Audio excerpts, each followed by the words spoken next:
Magandang araw kapatid. Sa ating paglalakbay bilang mga Kristiyano, madalas natin na maranasan ang mga pagsubok, mga paghihirap, na tila baga ay punong-puno ito ng mga pasakit. Yung mga tanong na bakit Panginoon? Bakit ko naranasan ang mga bagay-bagay na ito, yung mga masasakit na pangyayari sa buhay ko? At patuloy na umuukit sa ating mga puso yung mga sakit na yun, yung mga pinagdadaanan natin. Ngunit nais kong ipaalala sa inyo na sa bawat isa sa atin, na sa kabila ng lahat ng ito, ay meron tayong isang Diyos na tapat at hindi nagbabago. Tandaan natin yan na merong Diyos na tapat at hindi nagbabago sa kanyang pangako. Kahit na marami tayong mga pagsubok, marami tayong mga naranasang mga problema, marami tayong mga pinagdadaanan, sa kabila ng lahat ng mga pagsubok na yun, naroon ang Panginoon. Siya yung ating sandigan at pag-asa. Siya ang ating sandigan at pag-asa. Ang sabi nga ng salita ng Diyos, ang sabi nga ng 2 Korinto 4:8-9 o 2 Corinthians 4:8-9, ang sabi ng Tagalog, kami ay nalulupig sa lahat ng dako, ngunit hindi pinababayaan. Kami ay naguguluhan, ngunit hindi nawawala ng pag-asa.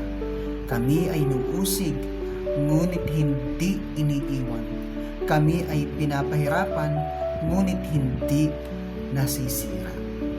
So, ang sabi ng Bible, na sa gitna ng mga pagsubok, sa gitna ng lahat ng problema, sa gitna ng lahat ng sakit, mga pasakit na pinagdadaanan mo, pinagdadaanan ko, tandaan natin palagi kapatid, na ang Diyos ay hindi siya umaalis sa ating tabi. Ang ating pananampalataya ay hindi nasusubok ng mga magagaan o ng mga magaan na panahon, kundi ng mga mahihirap at masalimuot na araw. Kung ang buhay ay puno ng unos at bagyo, diba? Ang buhay natin kung punong-puno ito ng unos at bagyo, ang ating pananampalataya ay parang isang matibay na pundasyon na hindi matitinag. Bakit? Sapagkat ang Diyos mismo ang ating katulong. Ang ating mga pagkatalo, diba? Yung ating mga pagkatalo sa mundong ito ay hindi nangangahulugang pagkatalo sa ating pananampalataya. Diba? Sa halip, ito ay pagkakaroon o pagkakataon upang makita ang kabutihan ng Diyos na hindi nakabase sa ating mga kalagayan. Si Kristo ay namatay at muling nabuhay upang bigyan tayo ng pag-asa. Pag-asang magpapatuloy kahit sa gitna ng lahat ng mga pagsubok. Diba? Na kahit marami tayong pinagdadaan ng mga problema, mga pasakit sa buhay, yung kamatayan at muling pagkabuhay ng ating Panginoong Hesus ang nagbibigay sa atin ng pag-asa para makapagpatuloy sa buhay. Kaya magpatuloy tayo mga kapatid sa pagtitiwala at pananampalataya. Huwag tayong mawala ng pag-asa dahil may plano ang Diyos sa ating mga buhay. Ang kanyang mga pangako, diba, ay matibay at tapat.